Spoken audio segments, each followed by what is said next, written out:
Bismillahirrahmanirrahim. Alhamdulillahirabbil alamin. Wassalatu wassalamu ala asyrafil anbiya'i wal mursalin Sayyidina Muhammadin wa ala alihi wa sahbihi ajma'in. InsyaAllah kita akan meneruskan daripada kitab Al-Luma' fi Usulul Fiqh karangan Al-Imam Abu Ishaq Ash-Shirazi, dan kita telah masuk bab yang mana beliau membicarakan tentang al-kalamu fil amri wan nahi, dan kita telah membaca satu muka surat daripada bab ini, dan kita telah sampai kepada faslun wa ammal istida'a'u ala wajhin nadbi. Jadi penulis ini dia sedang membicarakan tentang amr, perintah. Apakah yang dimaksudkan dengan perintah dalam syariah? Ini cerita ni. Apakah yang dimaksudkan perintah Allah? Sebab bila kita membicarakan tentang hukum syarak, dia adalah khitabullah al-muta'alliq bi af'alil muqallafin. Lepas itu dia ada iqtida' wa takhir dengan wada'. Iqtida' ini dia adalah talab. Allah Subhanahu wa taala perintah. Jadi sekarang kita nak faham ini perintah. Apa yang dimaksudkan dengan perintah daripada Allah Subhanahu wa taala? Kalau kita dapat memahami apa yang dimaksudkan yang diperintah daripada Allah Subhanahu wa taala, maka dengan itu kita dapat faham hukum. Dengan itu kita dapat faham sama ada dia wajib ataupun dia sunnah. Kalau sekiranya dia perintah. Tapi kalau sekiranya dia bukan perintah, maka dia bukan wajib dan dia bukan sunnah. Mungkin dia mubah. Manusia dapat membuat ini pilihan. Dan juga ada larangan. Jadi kita ada perintah dan kita ada larangan. Bagaimana kita nak faham apa itu perintah dan apa itu larangan? Jadi penulis ini masih membicarakan tentang cara untuk kita nak mengenal perintah yang ini Allah Subhanahu wa taala. Jadi dia mengatakan kadang-kala ia boleh membawa kepada nadab. Perintah ini, bila kita ada perintah, maka dia boleh membawa kepada makna mandub. Apa maksud mandub? Mandub ini maksudnya sunnah. Betul ke tidak? Dalam istilah dalam ilmu usulul fiqh, ulama kita menggunakan perkataan an-nadab. Jadi antum bila belajar usulul fiqh nak kena familiarize dengan terminologi ini. Biasa ulama kita mereka jarang menggunakan perkataan sunnah, sebab dalam ilmu usulul fiqh ada bab yang khusus bagi sunnah. Jadi bila membicarakan tentang hukum taklifi yang 5, mereka menggunakan perkataan nadab. Nadab ini yang dimaksudkan dalam bahasa kita panggil sunnah. Jadi beliau mengatakan wa ammal istida'a. Anda nak baca? Boleh? Betul.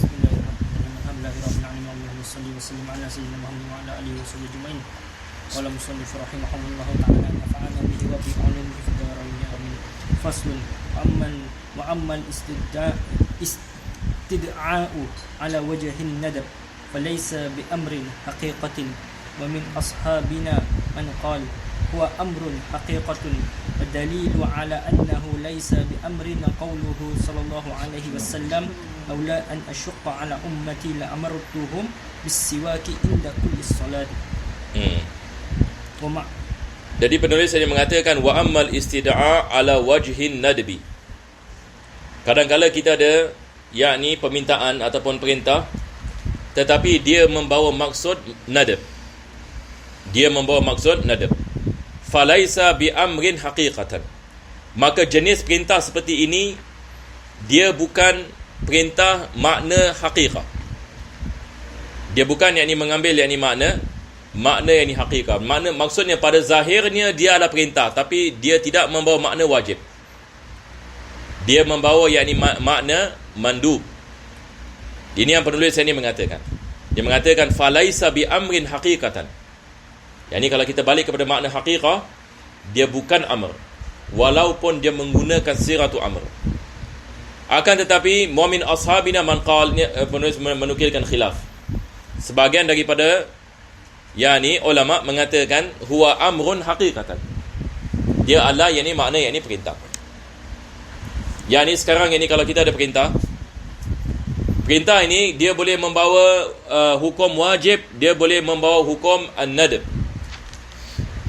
Kalau sekiranya dia membawa hukum an-nadab, adakah kita mengatakan ini sebagai perintah ataupun bukan perintah? Ini yang dibahaskan oleh penulis. Jadi penulis ini mengatakan walaupun bahasanya menggunakan bahasa perintah, tetapi dia bukan perintah dengan makna hakiki.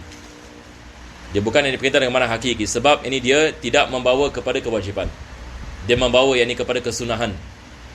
Wa dalilu ala annahu laisa bi amrin. Lepas tu dia mendatangkan dalil. Dalil yakni bagi kita mengatakan perintah yakni kalau sekiranya dia membawa makna nadab, dia bukan yakni perintah secara hakiki, adalah apa yang disebutkan oleh Nabi SAW, laula an asyqa ala ummati la amartuhum bisiwaki inda kulli salah. Nabi SAW mengatakan, kalau sekiranya aku tidak takut yang aku akan membebankan ini umatku, aku akan memerintahkan mereka untuk menggunakan siwak pada tiap-tiap kali salat. Aku akan memerintahkan mereka untuk menggunakan siwak pada tiap-tiap kali salat. Maka ini menunjukkan bahawasanya menggunakan siwak adalah mandub. Menggunakan siwak adalah mandub. Ini yang perlu saya mengatakan. Wa ma'lumun anna siwak inda kulli salatin mandubun ilaihi. Wa qad akhbara annahu lam ya'mur bihi. Tapi Nabi SAW dia tidak memerintahkan. Dia tidak memerintahkan, tetapi dia adalah mandub. Sebab Nabi mengatakan la amartuhum bisiwak, tapi dia tidak perintahkan. Dia mengatakan kalau aku perintahkan, maka mungkin ia boleh menjadi wajib. Aku tidak perintahkan, dia tidak perintahkan tapi jadi sunnah.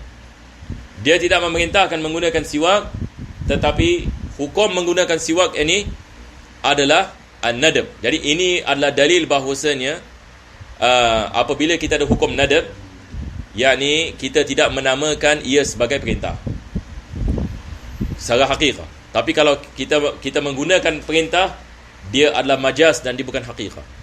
Boleh insya-Allah. Baik, dia penulis mengatakan waqad akhbara annahu lam ya'mur bihi fadalla ala anna al-manduba ilaihi ghairu ma'murin bihi. Yani ini adalah khulasah. Yani dia mengatakan ini menunjukkan bahawasanya sesuatu perkara yang mandub boleh menjadi satu perkara yang tidak diperintahkan. Yani Nabi tidak perintahkan, tetapi dia adalah perkara yang mandub. Nabi tidak memerintahkan kita menggunakan siwak, tetapi menggunakan siwak adalah sunnah. Menggunakan siwak ini adalah sunnah. Kalau Nabi perintahkan, dia jadi wajib. Betul ke tidak? Kenapa Nabi tidak perintahkan? Sebab dia takut kalau siwak ini menjadi wajib. Cuba bayangkan tiap-tiap kali solat wajib siwak. Kalau tak berdosa. Sebab bila kita mengatakan wajib, ini maksudnya ada uqubah. Kalau wajib ini maksudnya tak melakukannya ada dosa, dan dosa ada hukuman. Ini yang dimaksudkan dengan wajib. Bila kita nak faham wajib dalam ilmu usulul fiqh, maksudnya yu'aqabu bihi, yu'aqabu tarikuhu. Ini beza di antara wajib dengan sunnah. Manakala sunnah dia juga perintah tapi la yu'aqabu, tidak ada iqab. Itu bezanya di antara wajib ini dengan sunnah. Naam. Baca lagi. Faslun li amri sighatun mawdu'atun fil lughati taqtadi al-fi'li wa huwa qawluhu if'al. Nah, sekarang penulis akan membicarakan tentang dalam segi bahasa. Dia mengatakan dalam segi bahasa Arab ada perkataan yang mana bila kita menggunakannya maksudnya amr. Tapi ini dalam segi bahasa. Jadi di sini kita nak kena faham amr dalam segi bahasa dengan amr dalam segi syarak. Ada perbezaan, betul ke tidak? Minggu lepas kita membicarakan kalau kita mengatakan Rabbana atina fid dunya hasanah, ini amr ke bukan amr? Rabbana atina fid dunya, ya Allah berikanlah kami. Ini kalau dalam segi bahasa amr. Tetapi dalam segi syarak ini bukan amr. Tetapi ini adalah doa. Sebab amr ini dia mesti minal a'la ilal adna. Betul ke tidak? Daripada atas ke bawah. Tetapi dalam segi bahasa, yakni dia adalah fi'il amr. Jadi tak semestinya yakni fi'il amr, dia adalah amr ini dalam segi syarak. Jadi penulis mengatakan dalam segi bahasa kita ada siratu amr. Ini bahasa Arab kita ada siratu amr. Naam, teruskan. Wa qalatil ash'ariyatu laysat lil amri sighatun wa dalilu ala anna lahu sighatan anna ahla lisani qassamu al-kalama aqsaman faqalu fi jumlatiha amru wan nahyi. Naam, yakni waqalatil asy'ariyah. Yang dimaksudkan dengan asy'ariyah di sini adalah al-Imam Abdul Hasan al-Asy'ari yang masyhur dan juga al-Imam al-Baqilani. Yani mereka mengatakan laisat lil amri siratun. Yani amr ini dalam segi syarak kita tidak ada sirah yang khusus baginya, sebab dia nak kena lihat kepada keadaan. Sebab kita boleh menggunakan fi'il amr tapi dia bukan wajib, tapi dia mandub. Kalau sekiranya yang ini dia mandub, maka amr di sini adalah majaz dan bukan hakikah seperti mana kita mengatakan.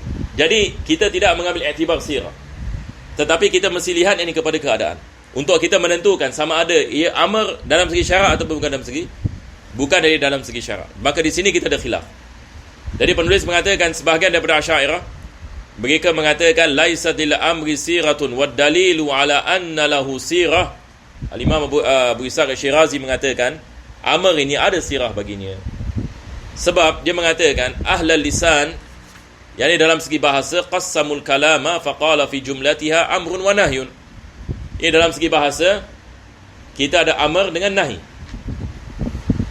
Kalam terbagi yakni kepada al-amr ini dengan nahi. Kita ada pertama sekali kita khabar dengan insya ini kita ada amr ini dengan yakni nahi. Maka kita ada sirah, yakni bagi amr. Fal amru qauluka if'al. Jadi dia memberikan misal seperti apa perkataan if'al. If'al ini adalah sirah, ya, sulasi, membawa yakni kepada fi'il amr. Wan nahyu qauluka la taf'al. Ini menggunakan la nahya, la taf'al. Maka ini adalah nahi. Faja'alu qawlahu if'al bimujarradihi amran.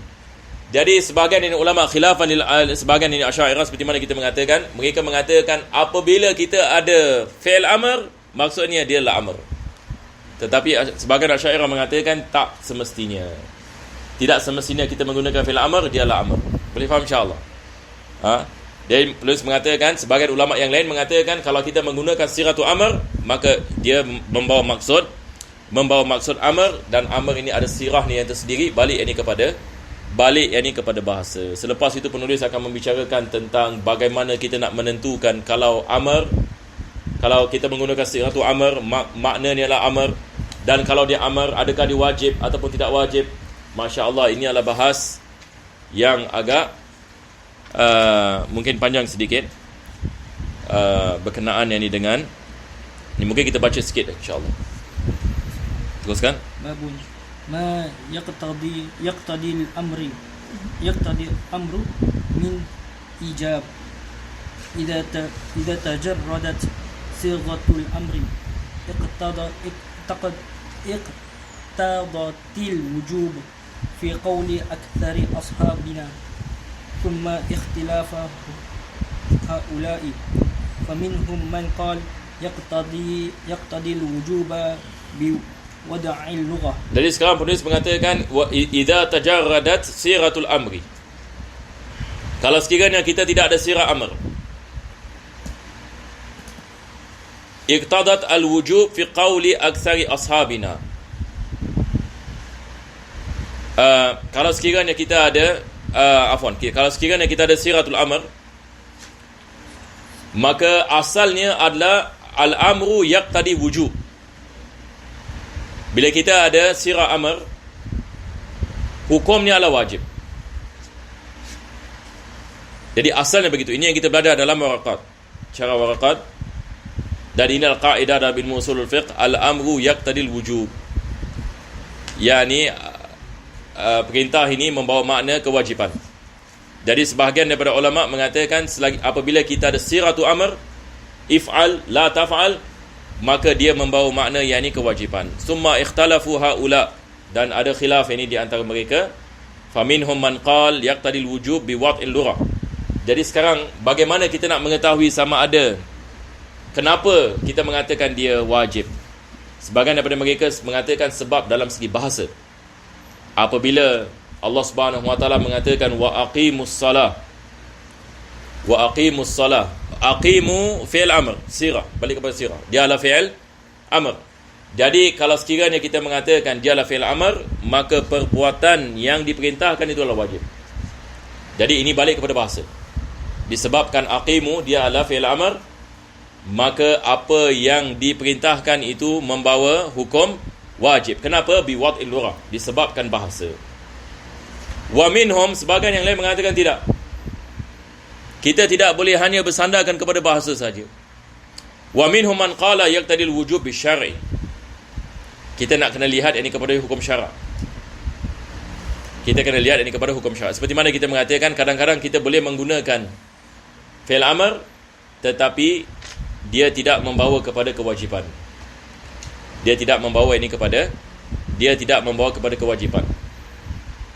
Wa min ashabina man qala yaqtadi nadba. Sebahagian daripada ashab ini mengatakan dia membawa makna mandub. Wa qala ba'dul asy'ariyah. Sekali ini adalah seperti mana kita mengatakan tadi, sebahagian ini Asy'ariyah mengatakan la yaqtadil wujuba wala ghairahu illa bidalil. Jadi fi'il amr sahaja dia tidak membawa kepada makna wajib, kecuali dengan dalil yang menunjukkan ialah wajib. Kecuali kalau sekiranya ada dalil yang menunjukkan perkara tersebut adalah perkara yang wajib. Kalau sekiranya kita ada sesuatu perkara yang memalingkannya daripada kewajipan kepada kesunahan, maka dia menjadi sunnah. Kita ada misalan dalam Al-Quran Allah mengatakan kulu washrabu, makan dan minumlah. Wa idza halaltum fastadu. Orang yang dalam keadaan ihram ini Allah mengatakan apabila kamu sudah menjadi halal, ini maksudnya kamu sudah melakukan tahallul, fastadu. Fastadu ini maksudnya burulah. Adakah diwajibkan orang yang dah habis ihram untuk memburu? Tiap-tiap orang yang nak kena cari binatang yang diburuan. Kalau kita mengatakan wajib, maksudnya apa? Lepas habis ihram dia nak kena buru. Tak boleh beli kat pasar, tak kena buru. Kalau orang faham, kalau orang salah faham Jadi maksudnya di sini adalah mubah. Maksudnya dibolehkan kamu memburu. Dia membawa makna ibahah. Begitu juga dengan makna kulu washrabu, makan dan minumlah. Bukan maksudnya makan dan minum hukumnya wajib, tetapi hukumnya adalah mubah. Jadi kita ada ayat-ayat dalam Al-Quran, hadis-hadis Nabi SAW. Pada zahirnya dia perintah. Begitu juga mandi pada hari Jumaat.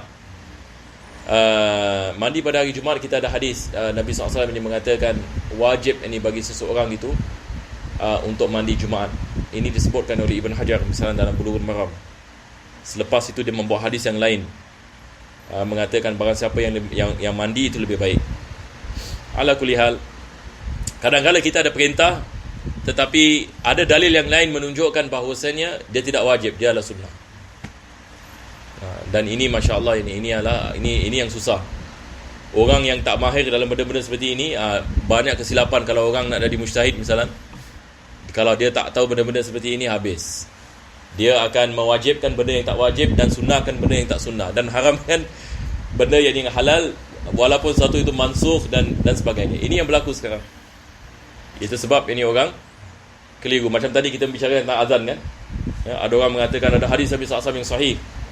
Apabila makanan dalam mulut kamu, maka kamu boleh teruskan makan. Sebab apa? Dia tidak mengetahui ada hadis yang lain yang mentafsirkan hadis ini. Jadi kadang-kadang kita ada hadis mentafsirkan hadis. Ayat Al-Quran yang mentafsirkan ayat Al-Quran. Sallallahu alaihi wasallam Muhammadin wa ala alihi wasallam. Alhamdulillah.